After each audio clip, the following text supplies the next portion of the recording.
Bueno, entonces continuamos con la primera catequesis y mis 3 comentarios al respecto, ¿no? Bueno, recordemos cuáles son esos comentarios para que lo unamos aquí con la sesión de hoy. El primer comentario es sobre ideología de género, ¿no? Entonces, ahí es sencillo la tesis de la que hablamos en el primer audio, ¿no? Es mostrar que los discursos de género, ya que no tienen en cuenta referentes científicos, se convierten en ideologías, ¿sí? De intereses políticos e ideológicos. Entonces, mira, esto es muy importante, ¿no? O sea, cualquier discurso racional, digamos que defienda que hay una verdad, ¿sí? Tiene en cuenta pues, los mínimos referentes de ciencia, filosofía, bueno. Y así también la teología, ¿no? Mira, la teología actual tiene en cuenta todo lo que dice la ciencia, ¿sí? Y no solo tiene en cuenta, sino que acepta todo el discurso científico y filosófico actual, ¿sí? Y cuando se encuentra alguna diferencia con respecto a la fe, entonces la teología sabe que o se está interpretando mal la fe, ¿sí? Porque la fe no puede entrar en contradicción con la ciencia, ¿sí? O la filosofía. O el postulado científico se está interpretando mal, ¿sí? Pero mira, en la teología actual no hay ningún tipo de controversia contra el discurso científico y filosófico. La teología actual acepta en su totalidad, ¿sí? Cualquier tipo de verdad científica o filosófica, ¿sí? Y si encuentra alguna contradicción, pues asume que hay que reinterpretar el dogma de la fe, ¿sí? Que se está interpretando mal, pues porque no puede estar en contra del postulado científico. O habría que reinterpretar la hipótesis científica que estaría interpretándose mal en algún sentido. Por ejemplo, la teoría de la evolución, ¿sí? La teología actual acepta que como el mito del Génesis, ¿sí? Como Génesis 1 y 2, no concuerda con la teoría evolutiva, entonces que hay que reinterpretar Génesis 1 y 2, ¿sí? Y por eso dice que Génesis 1 y 2 es un mito que hay que interpretar desde la simbología, reconociendo así el discurso científico, ¿sí? De la evolución humana. Y si en algún momento, ¿sí? La ciencia es la que contradice la fe y se sabe que la fe está bien interpretada, pues se invita a los científicos a que profundicen su comprensión de lo que están diciendo, ¿no? Por ejemplo, si el científico dice que el alma se contiene en el cerebro y que a la muerte del cerebro muere el alma. Entonces, como la fe sabe y reconoce que el alma es eterna, pues invita a las neurociencias y a los científicos reduccionistas que traten de ir más allá en su interpretación de la neurociencia y que asuman que el alma puede permanecer aún después de la muerte del cerebro, ¿no? Y eso lo han hecho algunos científicos. Miren, hay un texto muy interesante de un premio Nobel en física que se llama, el libro se llama La nueva mente del emperador, de Roger Pelons, ¿sí? Pelonce. Y en el capítulo 9 y 10, Roger Pelonce, o Pelons, como se diga, capítulo 9 y 10 de La nueva mente del emperador, ¿no? Él explica súper bien, ¿sí? Y es premio Nobel en física, se hace una autoridad, ¿no? En ciencia. Y él explica súper bien en el capítulo 9 y 10 que la mente es información, ¿sí? Y que los sistemas de información no necesitan vehículos de soporte biológico. Entonces, así como por ejemplo la televisión, ¿no? Cuando vemos la televisión, son ondas que viajan a través del espacio, a través de cables y de energía, y es información que nos llega, ¿no? Nos llegan imágenes, audios, por internet, ¿no? El internet también es información. Entonces, que la información que es el alma o la mente. Y él hace toda la discusión desde Platón. Es bien interesante esos 2 capítulos. Y muestra que la mente humana, la psique o el alma, ¿sí? Nuestras emociones, nuestros recuerdos, nuestros pensamientos, nuestra identidad, ¿sí? Es información. Y que por lo tanto, eh, cuando desaparezca el cerebro, o sea, a la muerte del cerebro, después de la muerte física, esa información puede seguir existiendo, ¿sí? En sistemas de, digamos, en vehículos de transmisión energética que no requieran soporte biológico. O sea, a mí era interesante, todo un premio Nobel en física defiende la permanencia de la mente o la conciencia humana después de la muerte del cerebro, porque la información no necesita vehículos de manifestación biológica, ¿sí? Bueno, entonces mira, la teología de hoy dialoga con total honestidad y sinceridad con la ciencia, ¿sí? Y propone que ninguna diferencia tiene que haber entre discurso teológico y discurso científico, ¿sí? Ninguna. Así de honesta es la teología actual, ¿sí? Con la ciencia. Entonces, mira, ¿qué llamamos ideología? Ideología es un discurso que niega cualquier tipo de evidencia científica, ¿sí? Y por lo tanto, se vuelve un discurso de interés político. Por eso el discurso de género puede ser titulado una ideología. Y no es ninguna crítica falsa, sino que es simplemente el reconocimiento de que si usted no acepta el referente científico de la discusión, pues usted está ideologizando la discusión. ¿Y aquí cuál es el referente científico? Pues sencillo, es el referente biológico del dimorfismo sexual en la especie humana, ¿no? La especie humana es de por sí por naturaleza binaria en su manifestación biológica sexual, ¿sí? Entonces, si uno no acepta que existe un dimorfismo sexual, ¿no?, que condiciona a la especie humana, pues es un discurso anticientífico, ¿sí? Bueno, también es antisentido común.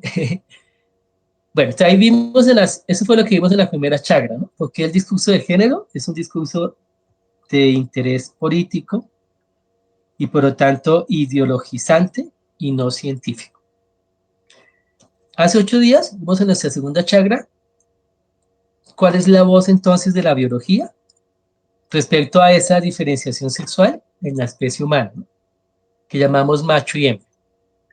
Entonces hace 8 días vimos bien que el sexo biológico que diferencia a la especie humana implica 5 características diferenciales del macho y la hembra, ¿cierto?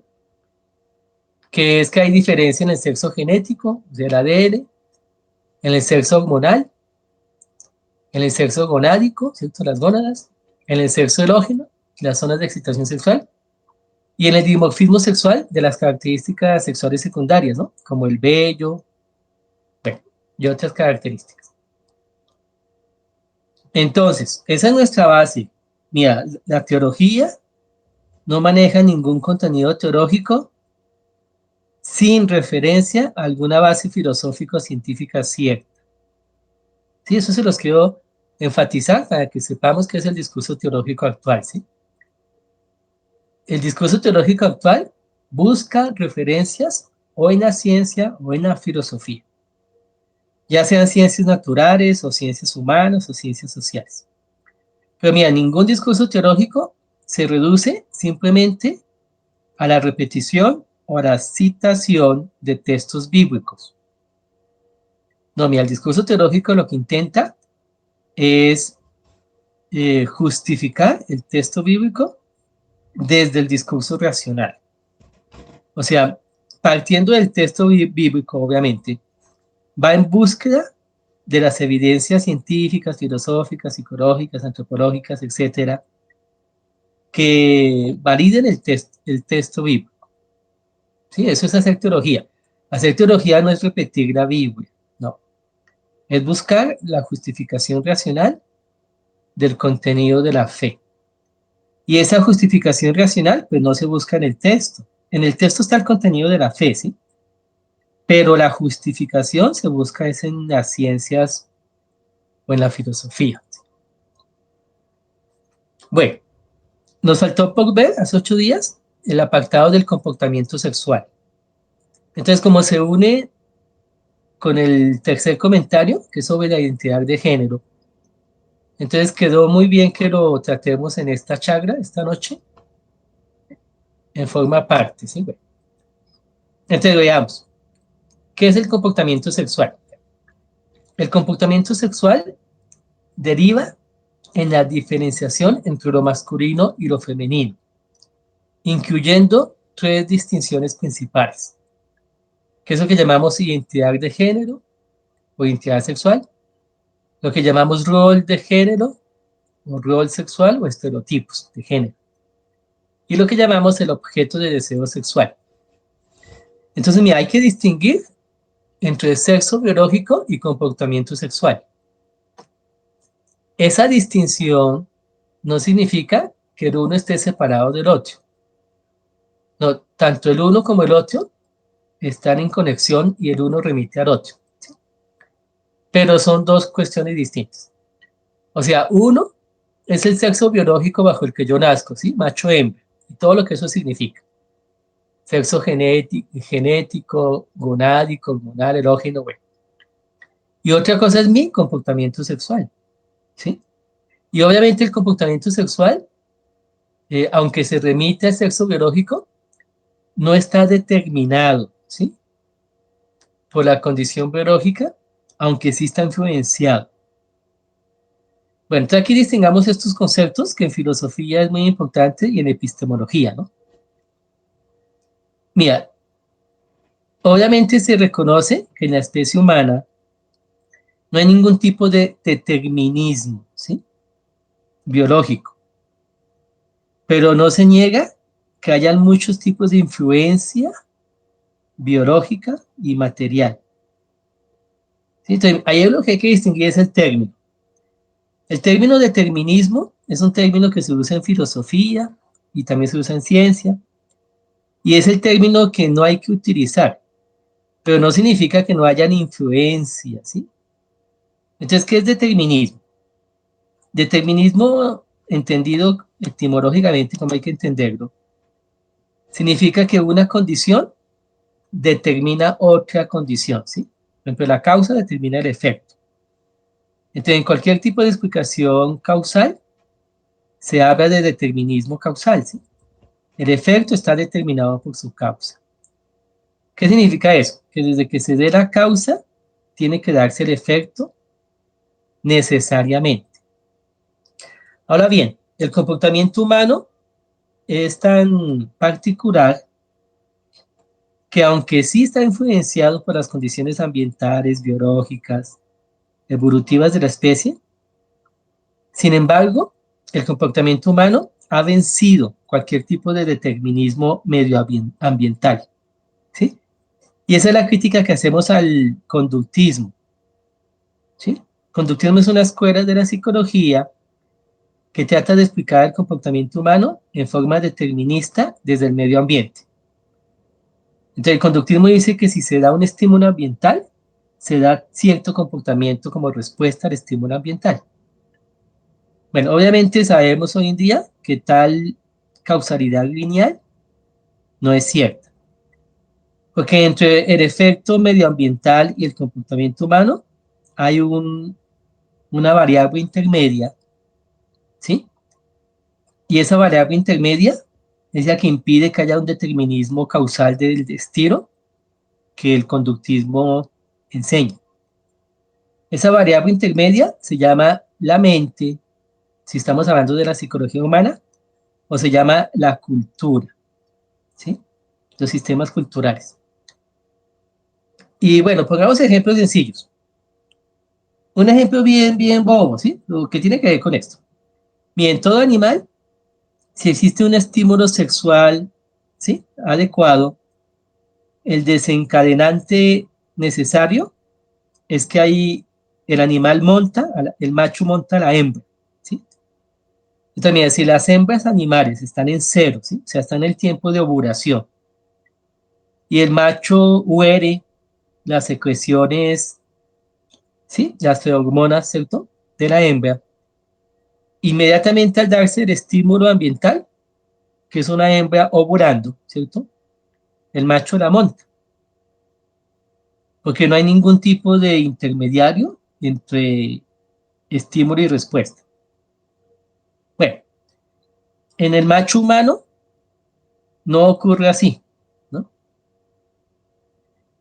Por ejemplo, si el macho humano ve a una mujer desnuda, no necesariamente está inevitablemente determinado a tener cúpula o apareamiento sexual con la hembra, ¿sí?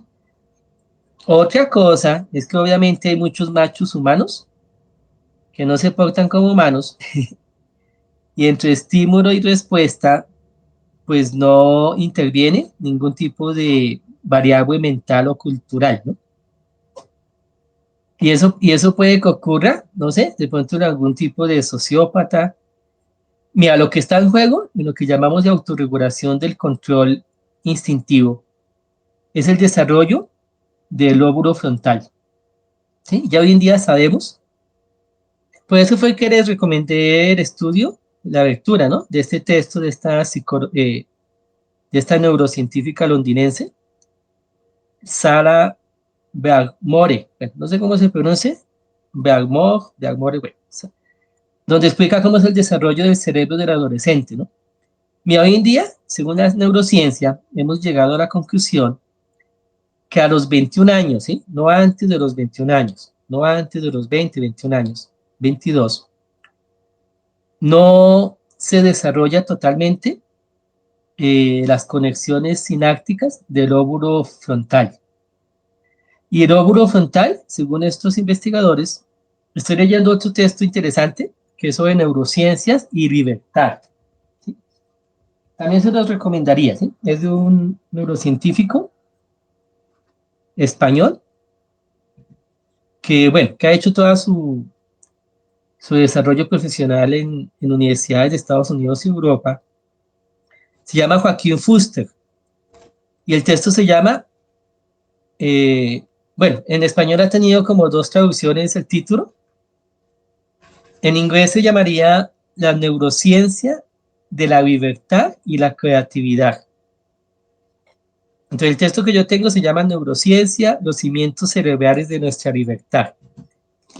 En otra editorial se tradujo como Cerebro y Libertad. Bueno, se llama Joaquín Fuster, lo pueden buscar en internet. Y es sobre los cimientos, bueno, aquí el subtítulo está muy bien.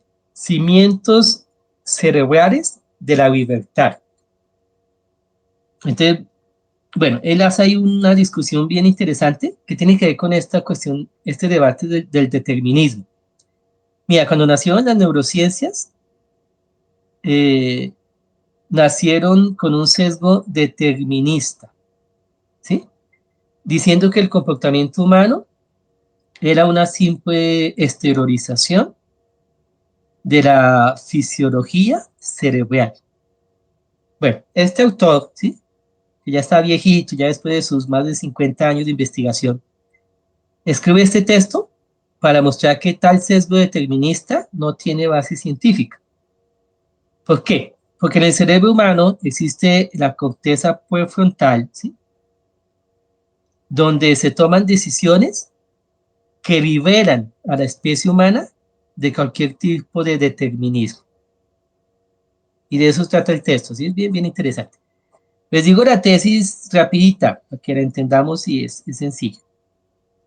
Mira, determinismo es que cualquier tipo de causa antecedente determina mi respuesta. ¿Sí? Así de sencillo. Entonces veo una mujer desnuda y siento excitación sexual. ¿Sí? Tengo erección del pene y secreción del líquido seminal. Pues eso no es verdad, porque en el cerebro humano la cuestión es mucho más complicada. ¿Qué hace el lóbulo frontal? Mi lóbulo frontal hace algo que nos libera del determinismo causal. Así de sencillo, eso es toda la tesis, pero obviamente para defender la tesis pues se gasta 300 páginas porque hay que defenderlo bien, ¿no? Desde la ciencia. El lóbulo frontal nos permite tomar decisiones con base a la planeación, al autocontrol y a lo que llamamos la previsión del futuro. Entonces, mira, cuando usted toma decisiones pensando en un futuro, en un mañana, pues usted ya se liberó del determinismo causal. ¿Sí? Mira el ejemplo que yo les ponía una vez, pues puse, bueno, una vez. ¿Qué es lo que dice la psicología, no? La psicología lo ha dicho sin términos neurocientíficos, pero la psicología también sabe que no hay determinismo. Cuando un estudiante se inscribe en una universidad para estudiar una carrera y uno le pregunta, ¿por qué te inscribiste para estudiar esta carrera? Si el estudiante nos dice que se inscribió en primer semestre, ¿sí?, de cualquier carrera, porque acabó 11, entonces nos dice que la causa de su comportamiento es el pasado, o sea, como yo acabé 11 y me gradué de bachiller, entonces yo me inscribí en el primer semestre de esta carrera. Pues si alguien nos dice semejante respuesta, ¿no? Nos sonaría demasiado extraño, ¿no? Diría, pero ¿cómo así? O sea, ¿cómo fue que entendió mi pregunta? Cuando yo le pregunté que por qué te inscribiste en esta carrera en primer semestre, y el estudiante me responde de esa manera, uno diría, aquí está algo no se está entendiendo bien.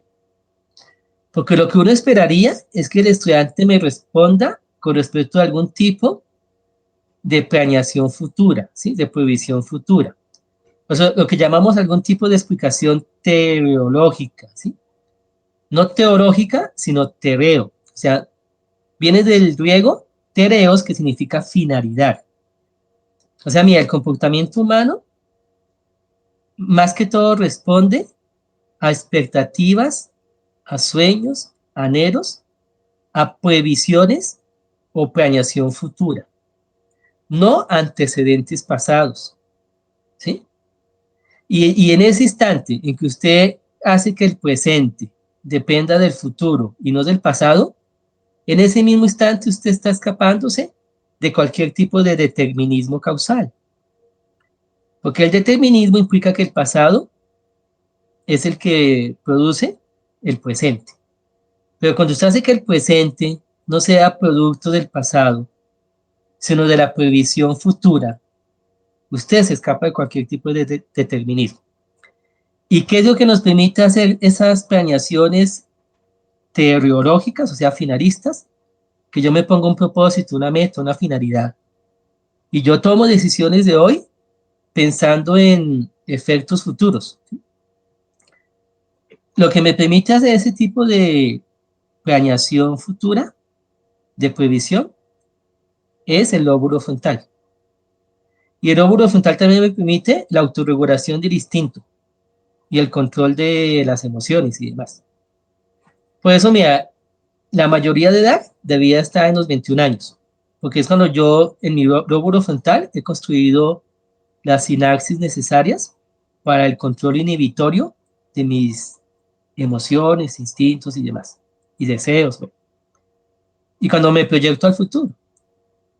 Bueno, entonces, mira, ¿por qué explico esto? Mira, yo quiero dar las bases argumentativas eh, sólidas de todas estas discusiones que ustedes cuando la escuchan en las noticias o en una conferencia, pues no se debate con el argumento que es debido.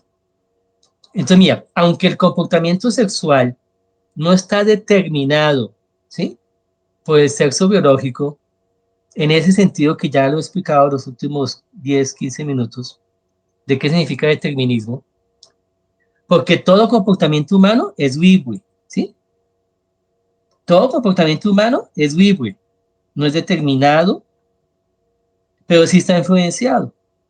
Entonces, ¿qué significa influencia? Influencia es que dentro de la multitud de variables que yo tengo en cuenta para tomar una decisión y comportarme de cierta manera, pues una de esas múltiples variables, de esos factores diversos, es, obviamente, mi condición biológica. ¿Sí? Así de sencillo. Entonces, mira, tengan cuidado cuando conversen con alguien de que utilice bien los términos, ¿no? Entonces, obviamente, el comportamiento humano no es determinista, o cualquier explicación del comportamiento humano no puede ser determinista. Pero eso no significa que dentro de los múltiples factores que condicionan, ¿sí? Bueno, que influencian mi comportamiento, no esté mi condición biológica.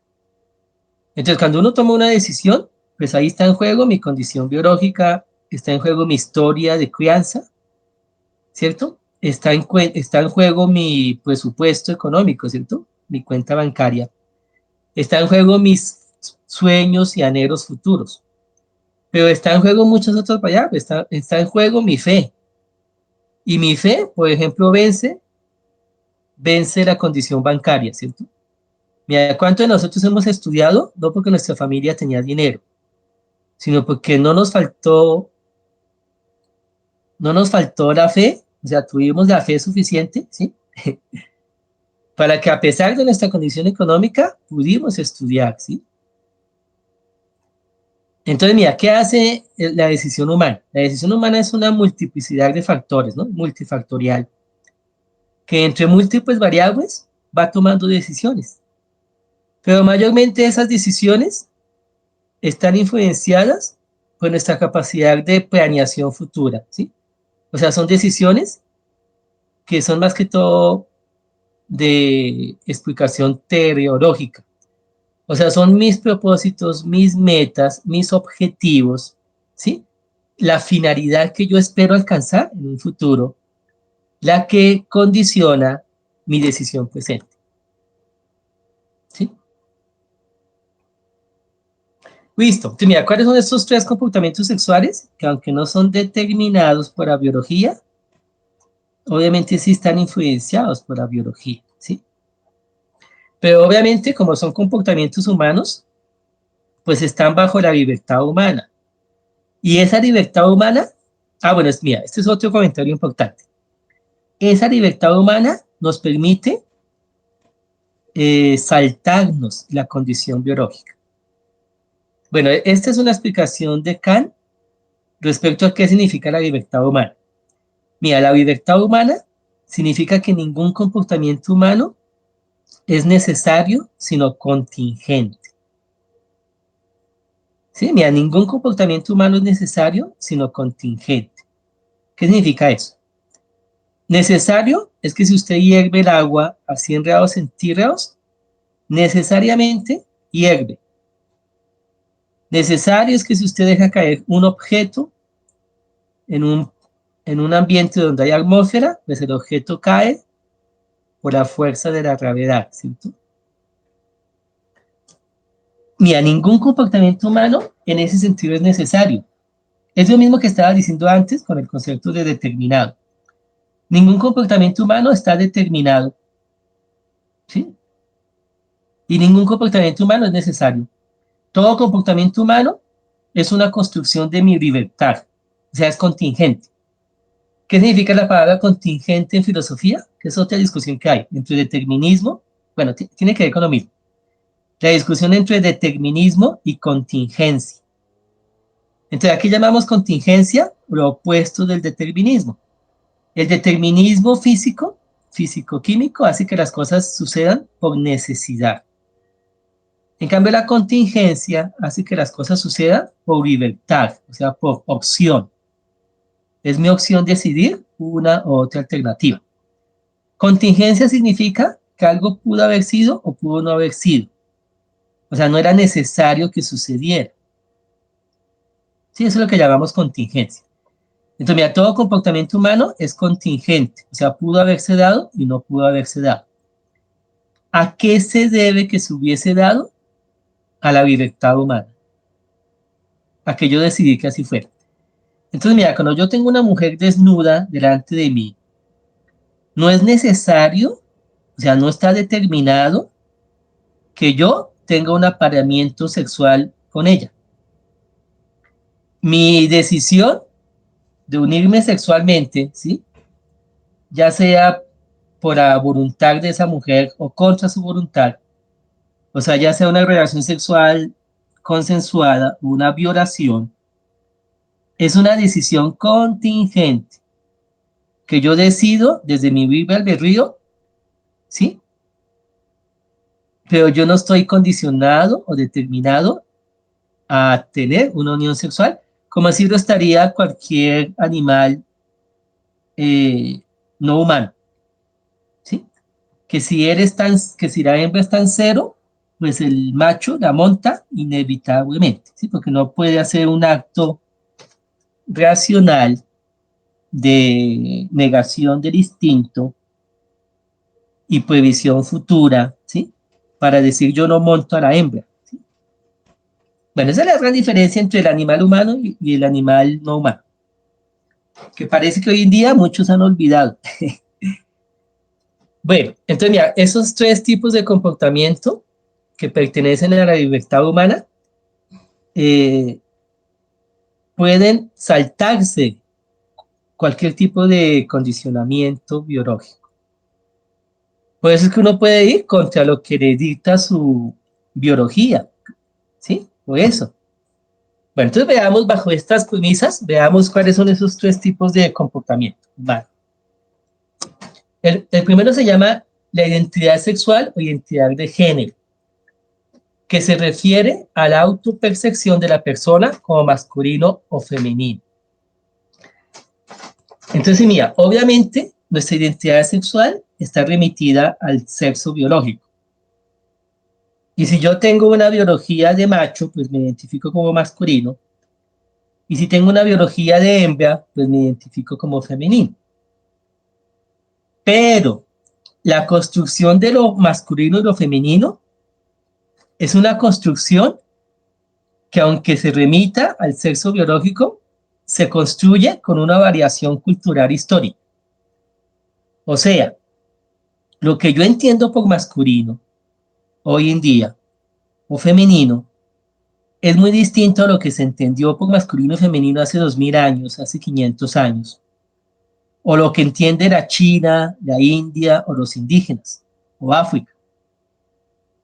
Mira, obviamente, la construcción de la identidad sexual o de género, que llamamos masculino y femenino, es una construcción que contiene una variación histórica y cultural. ¿Sí? Eso es obvio. Lo que no significa que en cualquier tipo de construcción histórica y cultural, de lo masculino y lo femenino, no esté referida tal identidad de género a la condición biológica natural. Sí, bueno. Aquí puse un caso, como ejemplo, el caso del transexualismo. Mira lo interesante de esto. ¿Quién es un sujeto transexual? Es el que no identifica su identidad de género con su condición biológica. Entonces, habiendo nacido biológicamente hombre, no se siente masculino. O habiendo nacido biológicamente hembra, no se siente femenino. Bueno, mira lo interesante de esto. El caso del transexualismo es un ejemplo, digamos, lógico, que contradice el discurso de género actual. Sí, mira lo interesante.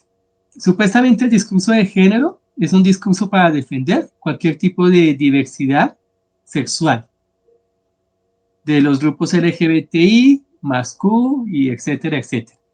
Pues mira aquí la contradicción lógica. Mira, precisamente ser transexual, ¿sí?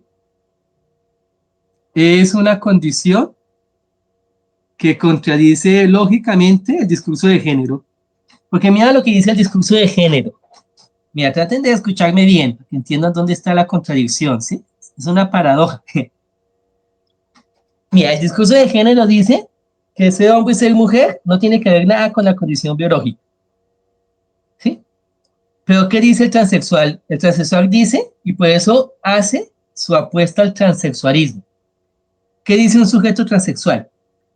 Dice que como él no se identifica con su sexo biológico de nacimiento, él comienza un camino, una trayectoria, un proceso donde él quiere adecuar su biología a su identidad de género. O sea que para él, su identidad de género sí está en relación con una estética biológica. ¿Sí me doy a entender? Mira, si ser hombre y ser mujer no tiene nada que ver con una condición biológica de tener senos y pene y demás, y tener cierta estética corporal, ¿cierto? Si ser hombre y ser mujer no tiene que ver nada con una estética corporal, ¿sí? Con una forma biológica. Entonces no existiría el transexualismo. Existiría simplemente hombres que se sienten mujeres ¿sí? Pero que no necesitan quitarse el pene y ponerse senos, ¿sí? ¿Sí me doy a entender? O sea, si realmente la identidad de género no está en referencia con una biología específica, ¿sí? Si no estuviese en referencia con una biología, no existirían casos de transexualismo. Porque yo me podría sentir mujer teniendo pene y sin tener senos. Pero si yo necesito quitarme el pene y ponerme senos para sentirme mujer, significa que mi concepto, mi autopercepción de identidad de género, sí está en relación con la biología de mi cuerpo. Y por eso necesito hacerme 10 años de cirugías, hacerme 15 cirugías, hasta que yo transforme mi cuerpo de macho que tenía en un cuerpo lo más parecido a la hembra, aunque no tenga útero, pero tengo vagina, tengo clítoris, tengo senos, ya no tengo vellos, ya no me sale la barba. Entonces, mira, el transexualismo, si se dan cuenta, es una práctica cuyo fundamento es un discurso de género donde el género o la identidad de género sí está en relación con la estética corporal biológica del cuerpo. Bueno, espero que hayan entendido cómo una práctica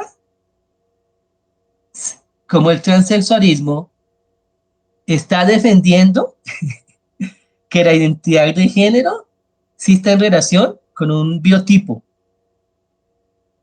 ¿sí? O si no, no habría la práctica hacia el cambio hormonal y la cirugía y demás. Bueno, para que nos demos cuenta, ¿no? Cómo el mismo discurso de género está desvirtuando, ¿sí? La identidad sexual y de género del transexual. Porque para él sí es necesario hacer que su biología corresponda a su autopercepción. Entonces vienen estos discursos de género en su contradicción lógica a decirme que no, que la autopercepción de género no tiene que ver con mi condición biológica.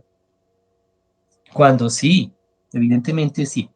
¿Qué es lo que hace el transexual? Pues el transexual hace lo que puede hacer cualquier tipo de comportamiento humano cuya base es la libertad, ¿sí? La libertad.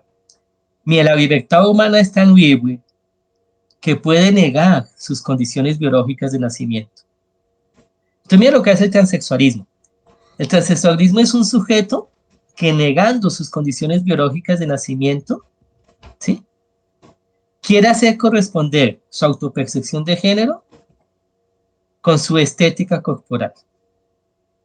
Y aunque niegue su condición biológica de nacimiento, él sí, para él, su identidad de género sí tiene que corresponder a su biotipo y su estética corporal.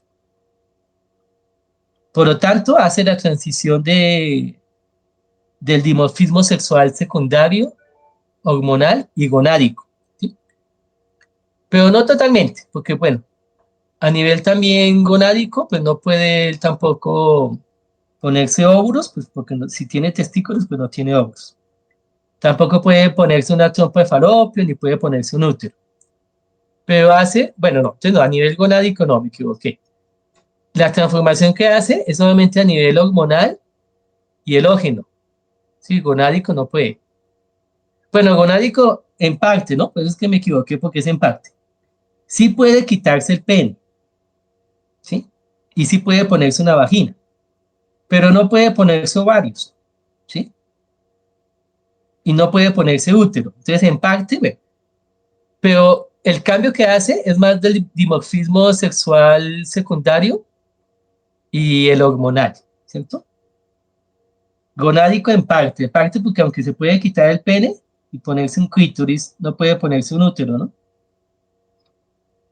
Bueno, entonces, ¿qué es identidad sexual o identidad de género? Mira, es la autopercepción de masculino y femenino que el sujeto construye de acuerdo a su condición biológica de nacimiento. cuya construcción obviamente tiene una variante histórica y cultural, porque ser hombre o masculino en Occidente es muy distinto a ser hombre o masculino o femenino entre los indígenas, o entre los árabes, o en la India, obviamente. Pero vamos con el segundo referente de comportamiento sexual, que es lo que llamamos el rol sexual o rol de género, que se refiere al papel social que la persona realiza de acuerdo a las atribuciones culturales de lo masculino y lo femenino. También se conoce como estereotipo de género. Entonces, mira, el rol sexual o el rol de género son las distintas tareas que socialmente se atribuyen al masculino y al femenino. Por ejemplo, la tarea de que la mujer cuide de los niños y que el hombre salga a trabajar. ¿Sí? Eso es lo que llamamos un estereotipo. O entre los indígenas, que la mujer cuide la huerta y el hombre salga y pesque y case. ¿Sí?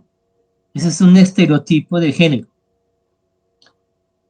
Bueno, esos estereotipos de género obviamente son una construcción histórica y cultural, pero también tiene que ver con condicionamientos biológicos, ¿no?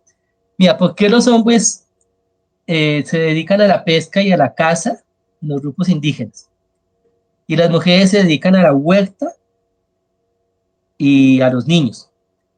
Pues porque en el comienzo del desarrollo evolutivo de la especie, pues por las diferencias de fuerza, ¿no? De estructura muscular y ósea, lo más adecuado es que los machos se dedicasen a la caza y las mujeres se dedicasen a la crianza de los niños.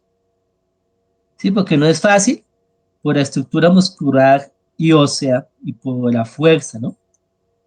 Y la capacidad cardíaca y pulmonar. Pues que las mujeres se dedicasen a la caza y además porque la mujer estaba embarazada y pues embarazada mucho menos era capaz de dedicarse a la caza, ¿no?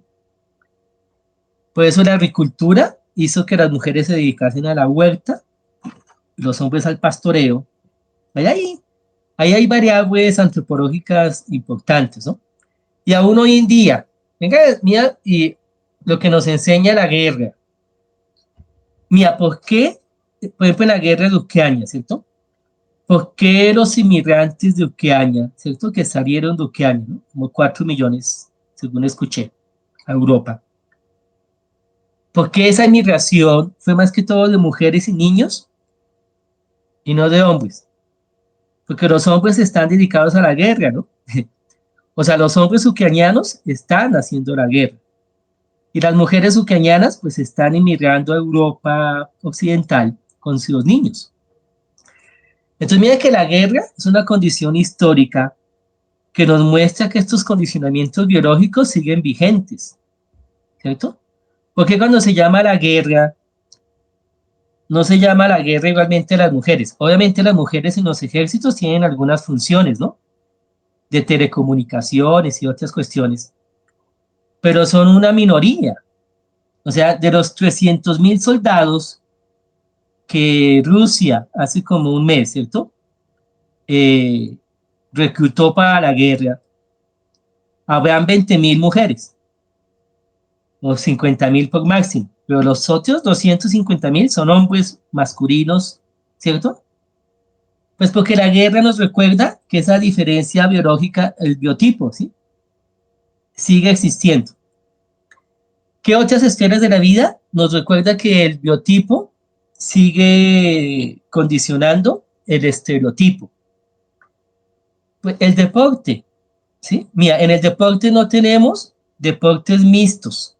Claro, hay algunos, a veces hacemos algunos deportes mixtos, pero son como ejemplos mínimos el 1%. A veces tenemos tenis de dos y la pareja es mixta. Pero todas las competencias deportivas, ¿no? En su 95%, 99%. Todas las competencias deportivas, pues no son mixtas, ¿cierto? Sino que hombres compiten con hombres y mujeres compiten con mujeres. O sea, no tenemos competencias de natación entre hombres y mujeres, porque ganarían los hombres, ¿sí? O sea, mira, el deporte es otra esfera de la vida donde se evidencia que la diferencia del estereotipo está condicionada por la diferencia del biotipo, ¿sí? Entonces, pues claro, uno entiende los discursos feministas que nos invitaban a tener unas construcciones históricas de las tareas de los géneros, pues un poco más, digamos, equitativas y donde la mujer pudiese ingresar en ciertos espacios que antes no tenía y el hombre también. Claro, eso se entiende, ¿sí? O sea, se entiende que si en un jardín escolar un hombre quiere estudiar, pues escolar, ¿no? Y un hombre quiere dedicarse a la educación de primaria, pues que pueda hacerlo, ¿se entiende? Y sin embargo, la mayoría de las docentes de primaria, pues son mujeres. Se entiende que si un hombre quiere quedarse en la casa haciendo oficios de amo de casa, pues que pueda hacerlo. Y que la mujer eh, sea la que provea económicamente para el hogar. Eso se pudiera hacer. Sin embargo, en las tareas de crianza de los niños, pues la mayoría son mujeres. O sea, mira, uno entiende que las tareas de los géneros sea una construcción histórica y que en dichas tareas y funciones sociales, ¿no? Se busque mayor, digamos, libertad para que las mujeres que quieran ejercer cierta tarea lo puedan hacer y los hombres que quieran ejercer otra tarea también lo puedan hacer. Eso se entiende. Lo que no es correcto es pensar que las tareas sociales no tengan ningún tipo de condicionamiento biológico. ¿Sí? Porque no es, mira, es verdad que hay ciertos oficios que los desempeñan mayormente hombres. Entonces, por ejemplo, las tareas de construcción. Claro que si alguna mujer, ¿no?, quisiera participar en la construcción, ¿cierto? Pues pudiera hacerlo. Pero evidentemente el 90% de los maestros de obra, ¿no?, de los constructores, ¿no?, de los que levantan paredes y manejan el cemento y el ladrillo, y los edificios altos, ¿no? Esos edificios donde se montan esos hombres y... Ah, sí, mira, ya les doy la palabra a alguien. ¿Alguien tiene el micrófono abierto? Pues eso se escuchó un eco. Maribel, se te abrió el micrófono. Eso, si alguien me quiere interrumpir, me interrumpe de una y tranquilo, en que yo haga pausa en el discurso, interrúmpeme de una, ¿sí? Bueno, entonces mira, obviamente los constructores, ¿no? Ni ese es un oficio, ¿cierto?, de manejar cemento, ladrillos y las alturas y varillas, bueno, que requiere cierta fuerza física y mayormente la ejecutan los hombres, ¿sí? Entonces, que nos vengan a decir que es que las tareas sociales, ¿no?, las tareas de desempeño social, no tienen ningún tipo de condicionamiento en el biotipo, pues eso no es cierto, ¿sí?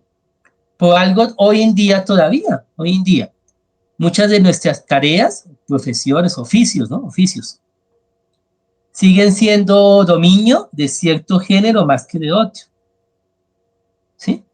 Y que el hombre tenga más fuerza física, ¿sí?, pues no es ningún tipo de machismo, es simplemente la evidencia de un dato, ¿cierto? Ahora bien, ya que sabemos que la mujer tiene mayor desarrollo lingüístico, porque tiene un cerebro en el lóbulo temporal más desarrollado, ¿sí? El área de Wernicke y de Broca, pues que la mujer pudiese dedicarse a tareas que tengan que ver con el vínculo social, porque su desarrollo lingüístico es más avanzado, pues tampoco es ningún tipo de sesgo, ¿no? Es simplemente la evidencia de un dato biológico.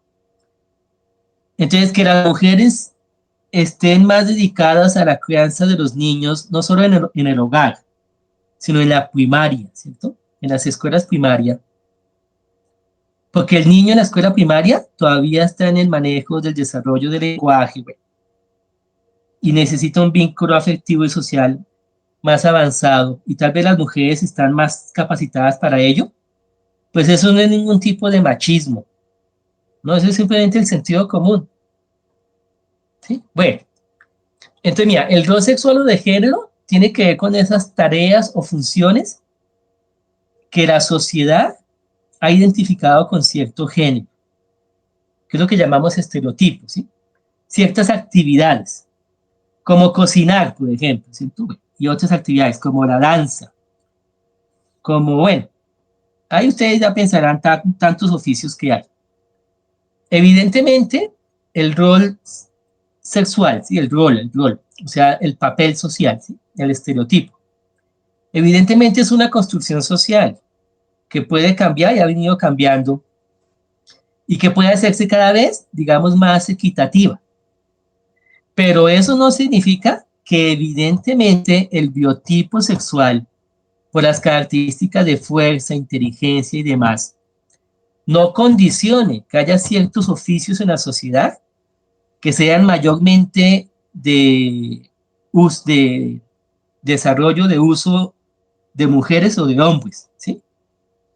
O sea, evidentemente hay ciertas tareas en la sociedad que las mujeres están más capacitadas para ejercerlas y otras tareas que los hombres están más capacitados para ejercerlas, ¿sí? Obviamente ahí no es, digamos, con cuestiones como en la política, el ser presidente o ser alcalde.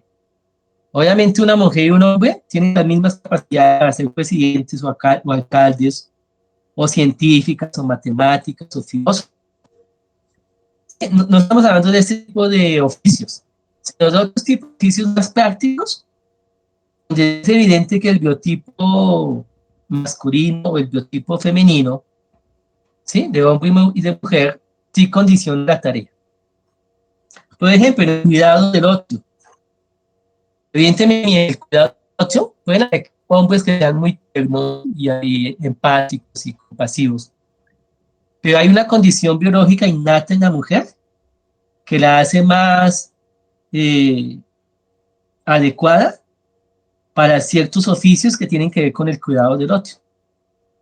Y de ahí que tenemos que enfermeras y demás, ¿sí? Y docentes y demás, y psicólogas, pues hay muchas mujeres en esos oficios. Y en cuanto al manejo de la fuerza, pues es evidente que el biotipo masculino maneja fuerza, ¿sí? De una manera distinta. Entonces, ciertos oficios, como las ingenierías, ¿sí? Bueno, y no solamente eso, el lóbulo temporal está más desarrollado en la mujer y el lóbulo frontal en los hombres. Entonces, evidentemente, el manejo de las matemáticas, el espacio-tiempo y las ingenierías se les facilita más al género masculino. Y el desarrollo de conocimientos que tengan que ver con el nivel lingüístico, o sea, profesiones como los idiomas y otros, se le facilita más a las mujeres. De oficios como ser traductor inmediato, ¿cierto? O saber muchos idiomas. Bueno, la mujer tiene más facilidad en eso. Oral, que es el desarrollo lingüístico, pues más avanzado. No significa que no hayan, mira, todos estos son discursos poblacionales, ¿no? Se los recuerdo una y mil veces. Estamos hablando a nivel de la población, no de individuos particulares. Obviamente puede haber un individuo particular que sea hombre y tenga un desarrollo lingüístico avanzado. O puede haber una individua en particular que sea mujer y tenga un desarrollo matemático avanzado. Pero evidentemente, en el lóbulo frontal en los hombres está más desarrollado y el lóbulo temporal en las mujeres está más desarrollado. ¿Sí? Eso lo sabemos. Por eso también las tareas y las competencias y los oficios tienen ese tipo de condicionamiento, ¿sí? Que tiene que ver con el biotipo en el género humano. Listo. Y veamos el tercer tipo de comportamiento sexual. Es el que llamamos aquí el objeto del deseo sexual. ¿Qué se refiere? Pues, perdón, había puesto el ejemplo del transvestismo en el rol sexual, ¿no? Sí, mira, obviamente la vestimenta tiene que ver con el estereotipo, ¿sí? ¿Qué significa ser hombre y ser mujer?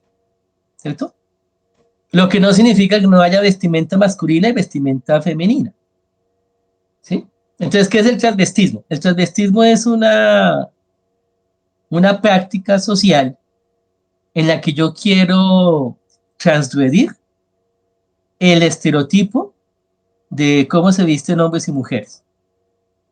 Sí, es eso. Es una que no tiene que ver con la identidad sexual. O sea, un travesti puede sentirse hombre en su identidad sexual, pero quiere vestirse como mujer para transgredir ese estereotipo. Pero no significa que los hombres que se visten de mujeres necesariamente tengan una confusión en su identidad sexual o de género.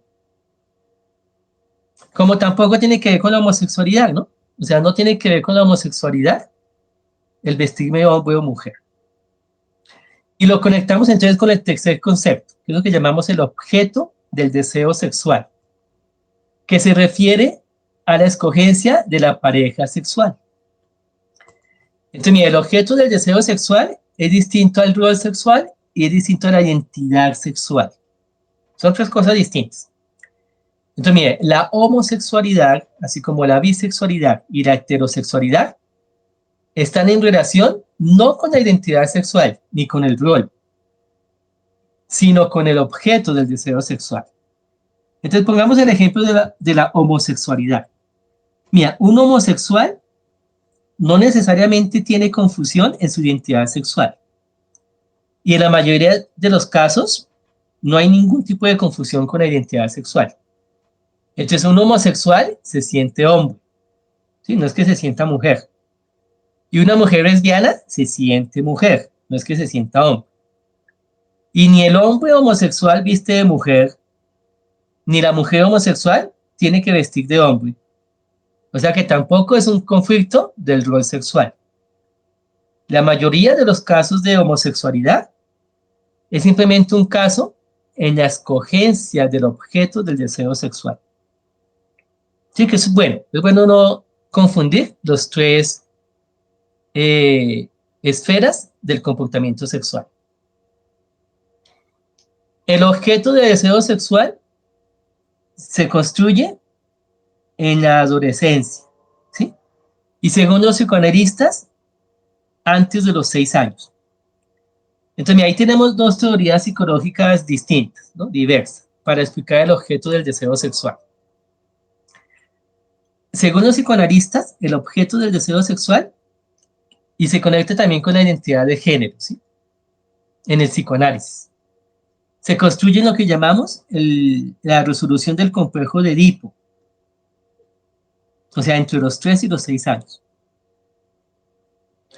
Bueno, y según otros discursos psicológicos, el objeto del deseo sexual se construye en la adolescencia con las primeras experiencias sexuales y con todo un contexto social que me invita a esa escogencia del objeto de deseo sexual. Y por eso es que hoy en día, ¿sí? Hemos visto esa explosión de comportamiento homosexual que no veíamos antes. Y de los que yo les hablé hace 8 días, ¿no? Mira, mayormente no es que hayan salido más gente del closet, ¿no? Que es que siempre hemos tenido tal cantidad de homosexualismo, sino que antes no había la libertad para manifestarse y salieron del closet. No, mira, es que el objeto de deseo sexual también tiene algún tipo de influencia social.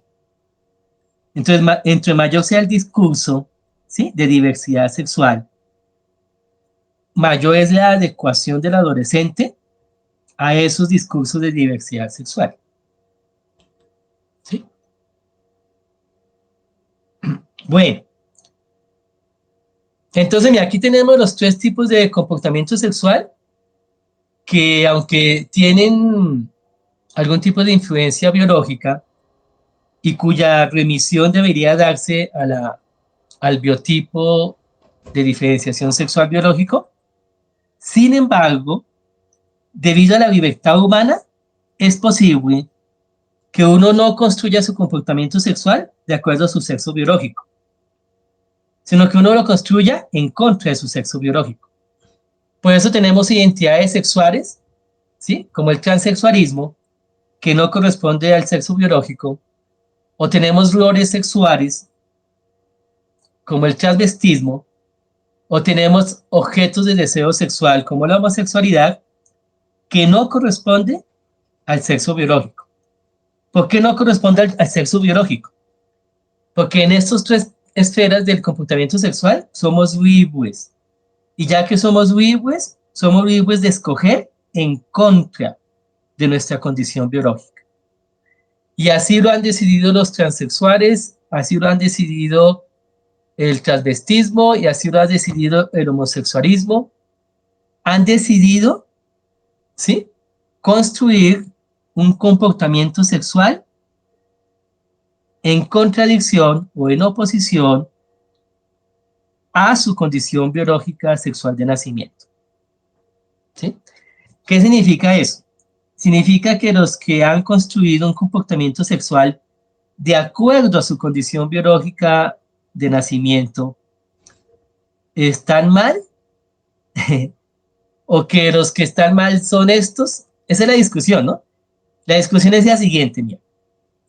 ¿Qué es lo correcto? Lo correcto es construir el comportamiento sexual que implica identidad de género, rol de género y objeto de deseo sexual. Lo correcto es construirlos de acuerdo a mi condición biológica, o no estaría mal que yo lo construyera en contra de mi condición biológica. ¿Sí?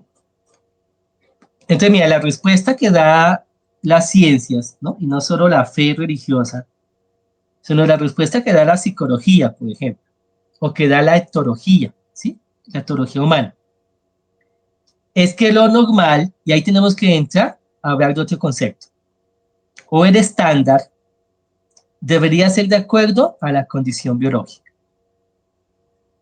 Entonces, bueno, aquí ya entramos a otro tema y hay que explicarlo.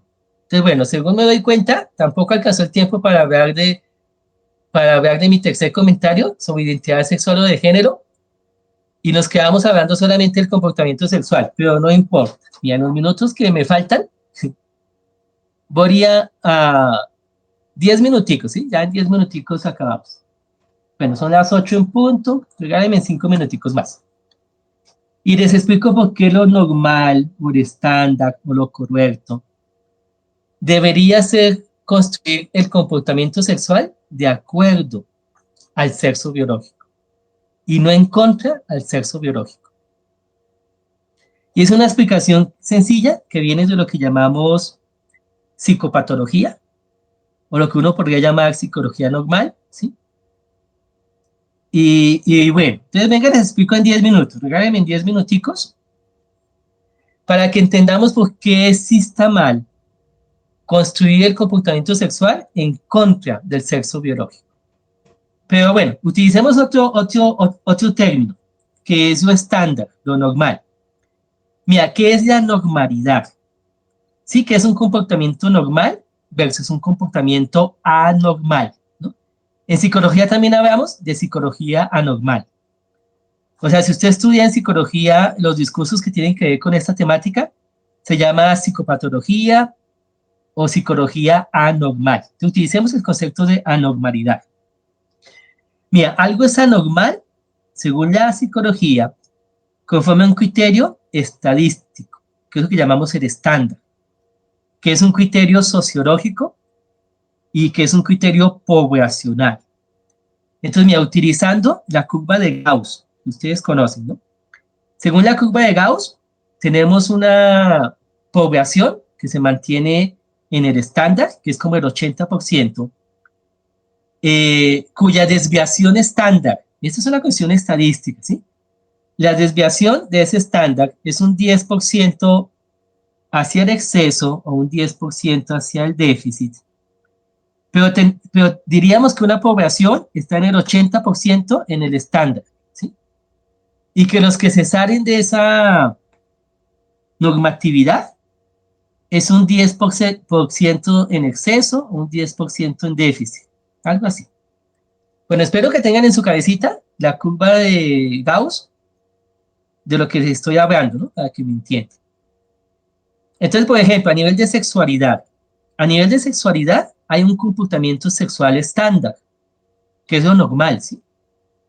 Y el comportamiento sexual que se salga de ese estándar, ¿sí? Ya sea por exceso o por déficit, llamaríamos anormal.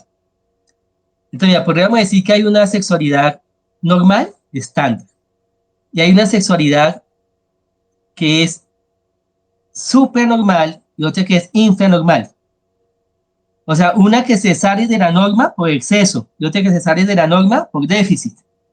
Entonces, por ejemplo, mira, el celibato. El celibato o la negación del deseo sexual, ¿sí? Y la asunción de una vida que no hace uso de la satisfacción sexual sería anormal. Entonces, mira cómo lo estoy explicando para que se dé cuenta que mi explicación no es una explicación moralista, religiosa, que piensa que el sexo es feo. No. Mira, es tan anormal, ¿sí? Es tan patológico, es tan disfuncional, tanto el célibe como el otro, que no es heterosexual, sino bisexual. El uno por déficit y el otro por exceso. O sea, mira, el estándar del comportamiento sexual está en esa curva de Gauss del 80%, donde la mayoría me está diciendo cuál es la normalidad del comportamiento sexual. Mira, es un criterio estadístico poblacional.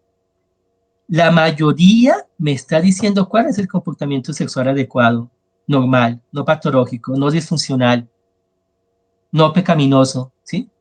O no delictivo. ¿Cuál es el comportamiento sexual normal? Pues el de la mayoría. Y ya que la mayoría es heterosexual, ¿sí?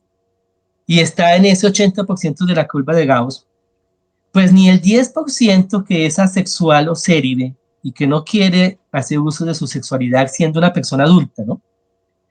Ni ese otro 10% que se llama bisexual y que tiene un exceso, ¿sí? O que se llama promiscuo y tiene un exceso de sexualidad. Ninguno de los dos estaría dentro de la norma estándar, ¿sí? Bueno, la homosexualidad tampoco hace parte de esa mayoría. También, si ustedes se dan cuenta, haga un estudio estadístico simplemente, ¿sí? Y en el estudio estadístico, tanto la homosexualidad como la bisexualidad, como el celibato, pertenecen, ¿sí? Al comportamiento sexual de una minoría de la población. Porque la gran mayoría de la población adulta, ¿sí? Es heterosexual. Entonces, mira, bajo ese criterio estadístico de normalidad, o sea, ¿qué da la normalidad? La adecuación al, al estándar social. Y ya que el estándar social es heterosexual, nos hace pensar que en la bisexualidad, en la homosexualidad, en el transexualismo, en el transvestismo, bueno, y en cualquier otro tipo de diversidad sexual, ya que tenemos una minoría, ¿sí? A la cual la inmensa mayoría nunca se ha sumado. Mira, históricamente hablando, estas minorías siempre han existido, pero nunca han sido la Una mayoría. pregunta, Juan. ¿Sí? O sea, espera, sí, ya te doy la palabra. Gracias, William, por el comentario que vas a hacer. Entonces, mira, la tesis es sencilla. Termino la tesis diciéndola, o sea, ya la expliqué, termino diciéndola en dos frases, como se dice cualquier tesis.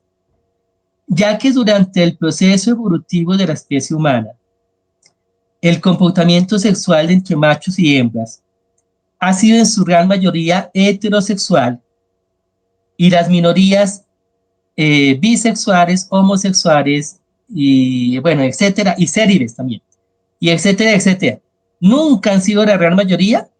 Podemos decir que dentro de la especie humana, ¿sí? Evolutivamente, la heterosexualidad es el comportamiento sexual normal, estandarizado y por lo tanto no patológico, no disfuncional, ¿sí? Y que se adecua a la condición biológica natural de la especie. Esa es la tesis que se puede defender con muchos datos y con muchos argumentos y con muchas implicaciones. Ah, qué pena. Lo último y ya te doy la palabra. Mira, en ética se estudian los criterios de eticidad, no solo con respecto al acto, sino a las implicaciones del acto. O sea, mira, en ética es muy importante que lo que se hace, se haga lo correcto.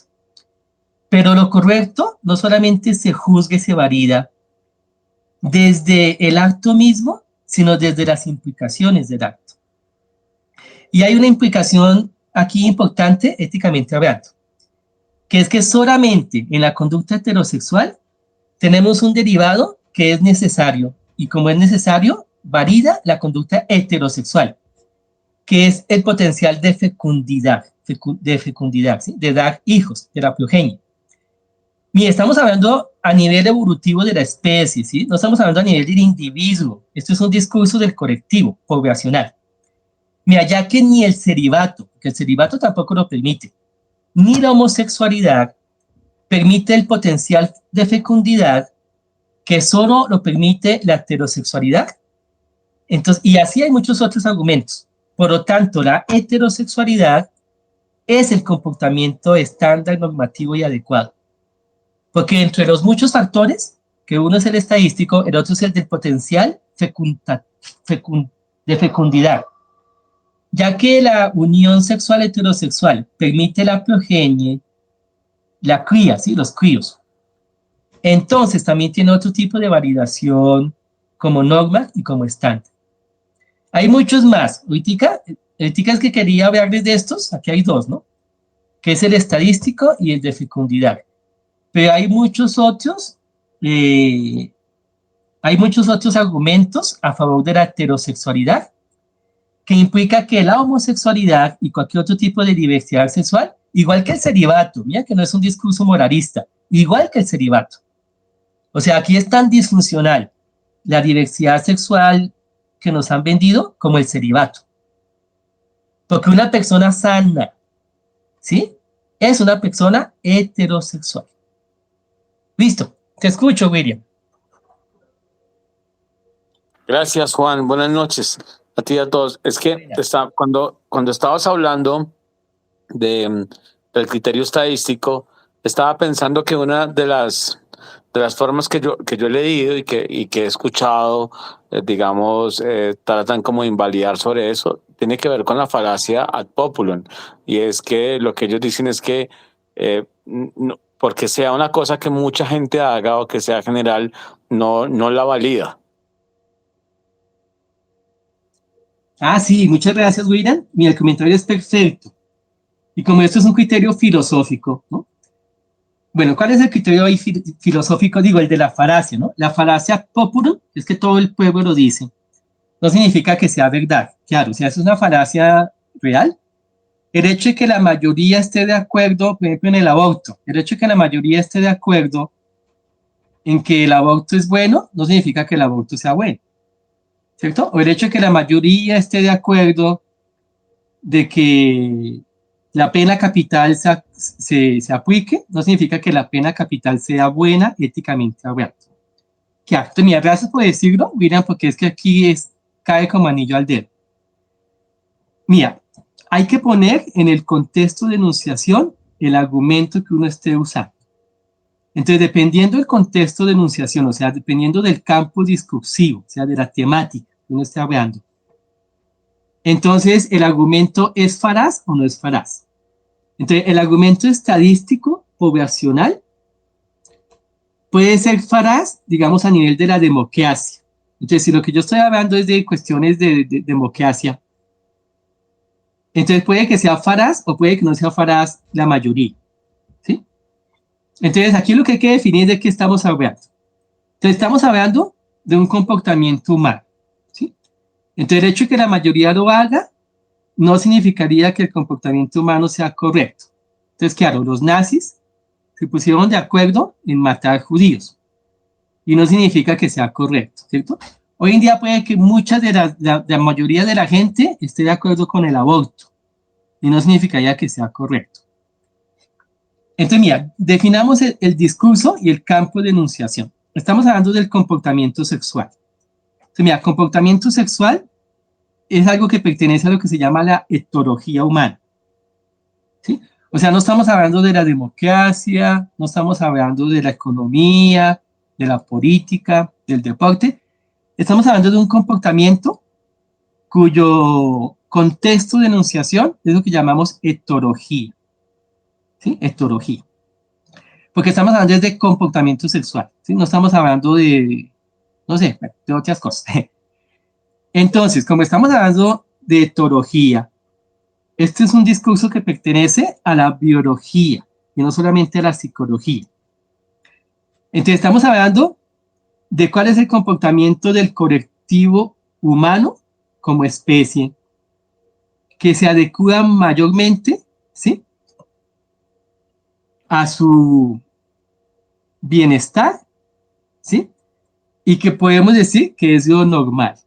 Entonces, mira, como estamos hablando de sexualidad, sí es normal lo que la mayoría hace. Porque mira, no estamos hablando simplemente de... A ver, estoy pensando aquí, en los tres. Mira, no estamos hablando simplemente de tareas sociales, ¿no? Aunque también hay tareas sociales que tienen un condicionamiento del biotipo. Estamos hablando mayormente del objeto de deseo sexual, ¿sí? Aquí en este tipo de comportamiento que estamos definiendo.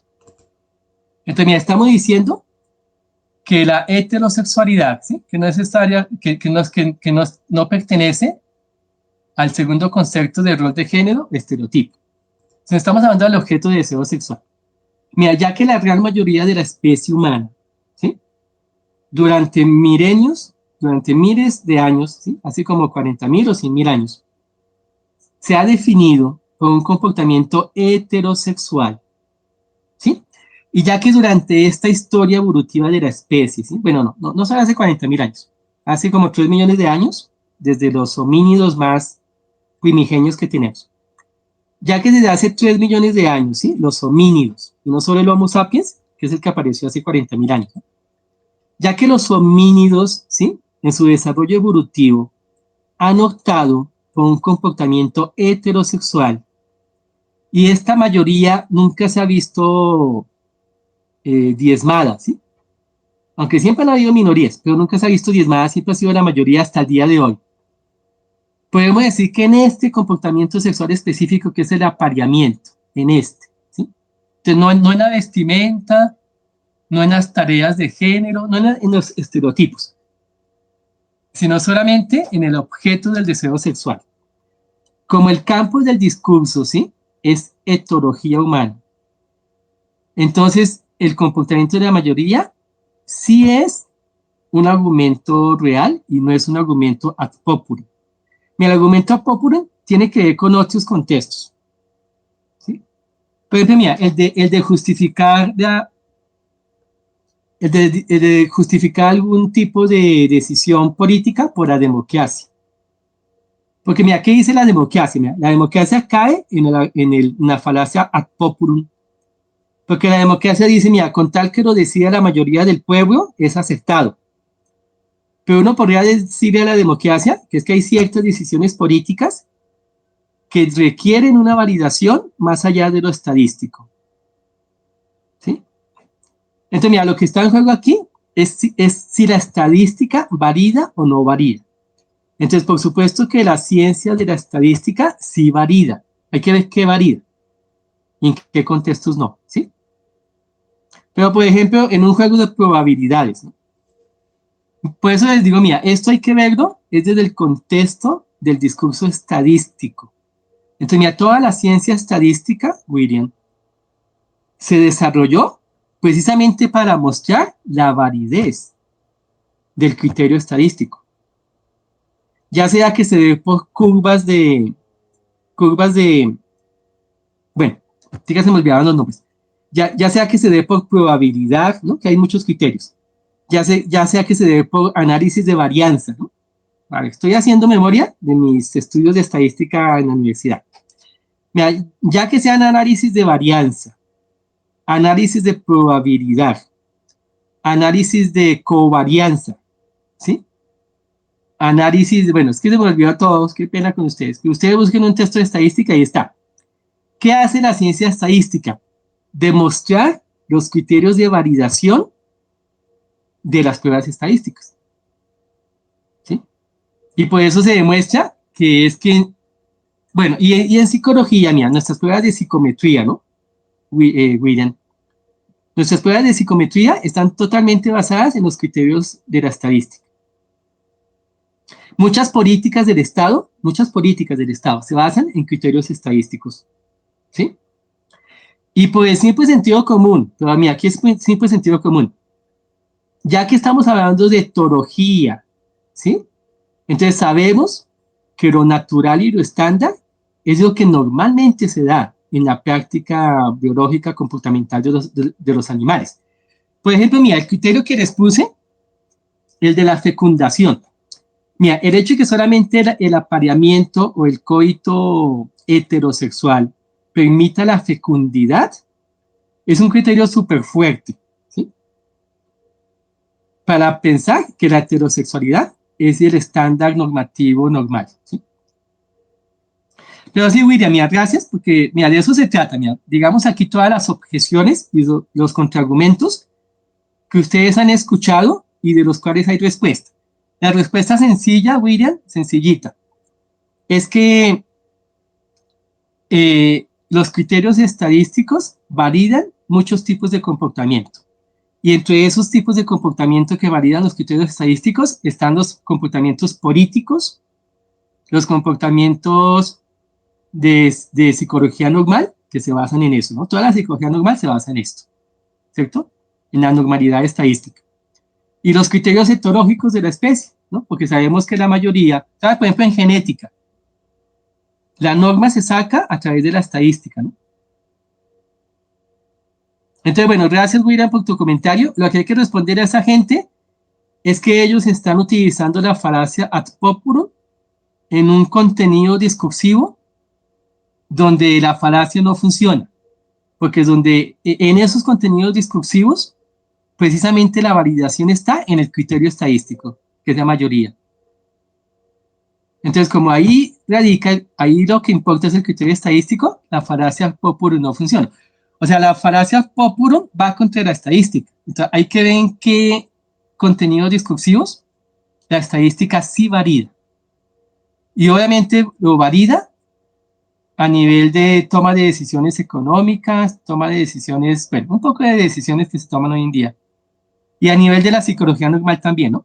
Mira, todos los textos de psicología normal comienzan el texto explicando el criterio de validación normativa que tienen los psicólogos. Y ese criterio es el criterio de estadístico, ¿no? Del estándar poblacional. Bueno, amén. Bueno, ¿algún otro comentario final? Bueno, hoy tampoco terminé mi tercer comentario, pero no importa. Te doy un 8, seguimos con el tercer comentario que se llama sobre la identidad sexual o de género. Bueno, entonces, mira, redondeemos con la tesis final. Mira la tesis final. Aunque el comportamiento sexual, ¿sí?, no esté determinado por el sexo biológico, ¿sí? ¿Y por qué no está determinado por el sexo biológico? Pues porque el comportamiento sexual pertenece a la libertad. Y la libertad humana es tan libre que puede aún decidir contra la condición natural biológica.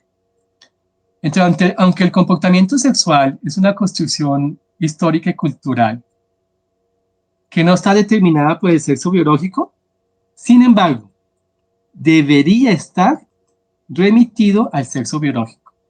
O sea, tanto la identidad sexual o de género, ¿sí?, como el objeto de deseo sexual y aún algunos roles, no todos obviamente, sino algunos, como los que ya comenté, ¿no? El deporte y otros roles. Estas tres esferas de comportamiento sexual deberían estar remitidas a la condición biológica natural de ser hombre o ser mujer, de ser macho o hembra. O sea, la identidad sexual o de género debería estar referida a la condición biológica natural. Igual que algunas tareas, no todas, ¿no? Algunas tareas. Por ejemplo, las tareas de la crianza de los hijos. Es evidente que si la mamá tuvo al hijo en el vientre 9 meses, y si la mamá es la que le da la lactancia, es evidente que al menos el primer año de vida, la tarea de la crianza de los críos, de los niños, de los bebés, debería estar en manos de la mujer, ¿no? De la mamá. Como evidente.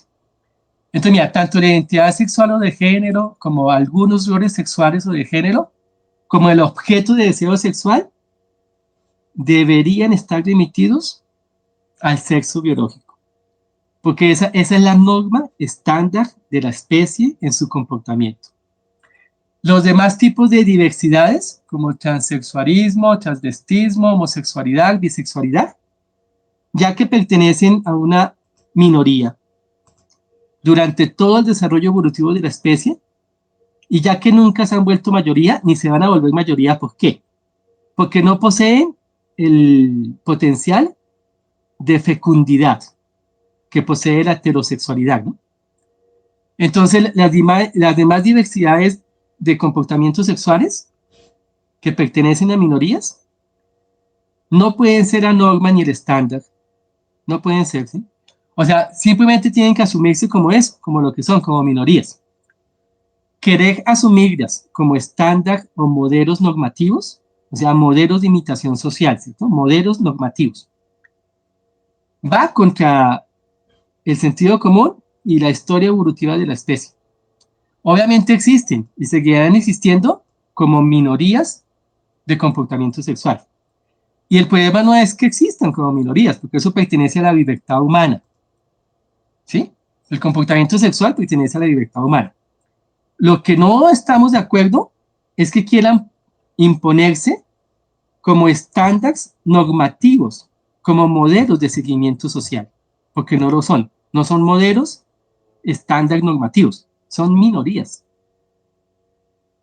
Y eso con base a criterios evolutivos de la especie, criterios estadísticos y criterios etológicos de fecundidad. Bueno, espero haber explicado hasta ahí con suficiente peso argumentativo y sin haber caído en ninguna falacia, y con toda la honestidad intelectual del caso y con los criterios suficientes y necesarios. ¿Por qué el comportamiento sexual debería estar remitido al sexo biológico? Ya sea en la identidad sexual, en el rol de género o en el objeto de deseo sexual. Y no remitirlo al sexo biológico sería una desviación del estándar. Por eso lo llamamos conducta normal. Y no es un discurso moralista, porque también el célibe, o sea, el adulto que se niega a una vida sexual activa, también estaría cayendo bajo estos criterios de anormalidad y de desviación estándar de la norma. Por eso les invito, mira, mi última frase, qué pena que me fui unos minuticos más, mi última frase. Les invito a que usted no normalice lo que no es normal. Mira, ni la transexualidad, el transexualismo, ni el transvestismo, ni la homosexualidad, ni la bisexualidad son comportamientos sexuales normales. O sea, no tienen ningún criterio de normalidad, ni estadística, ni etológica, ni evolutiva. Entonces, mira, no normalice lo que no es normal. La norma estándar, ¿sí? Es la identidad de género binaria, masculino y femenino. Es el objeto sexual heterosexual. Y es que reconozcamos que algunos roles pertenecen y están condicionados a ciertos biotipos de género, como el deporte, como la guerra, como las tareas de crianza. Entonces, les invito a que no normalicen lo que no es normal.